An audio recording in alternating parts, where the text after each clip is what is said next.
மற்றும் ஒரு முக்கிய செய்தி, திருவள்ளூர் மாவட்டம் பெரியபாளையம் அருகே அமோனியா கசிவு சம்பவத்தில் இறால் தொழிற்சாலை உரிமையாளர் கைது செய்யப்பட்டுள்ளார். விசாரணைக்குழு 24 மணி நேரத்தில் அறிக்கை தாக்கல் செய்ய வேண்டும் என முதல்வர் விஜய் உத்தரவிட்டுள்ளார்.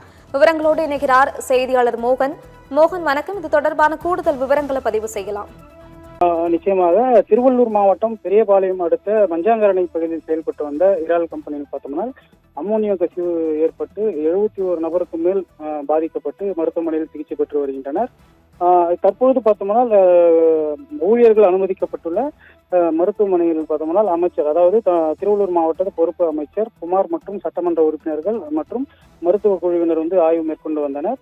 குறிப்பாக பார்த்தோம்னால் இது சம்பந்தமாக அந்த இறால் பண்ணையை நடத்தி வந்த 2 கைது செய்யப்பட்டுள்ளதாக தற்போது தெரிவிக்கப்பட்டுள்ளது. மேலும் அந்த இறால் பண்ணை பார்த்தோம்னால் சட்ட விதிகளுக்கு அப்பாற்பட்டே அந்த இறால் கம்பெனி செயல்படவில்லை என்றும் அதாவது இது சட்டத்திற்கு விதிகளை மீறிதான் செயல்பட்டது என்று இந்த பகுதியில் உள்ள பொதுமக்களும் தெரிவித்துள்ளனர். குறிப்பாக தற்போது வரை பார்த்தோம்னால் அமைச்சர் குமார் அவர்கள் வேல்ஸ் மருத்துவமனையில் பாதிக்கப்பட்டவர்களை ஆய்வு மேற்கொண்டு வருகிறார். குறிப்பாக அவர்களுக்கு அளிக்கப்படும் சிகிச்சை முறை உள்ளிட்ட பல்வேறு சம்பவங்கள் பற்றி கேட்டு வருகிறார்.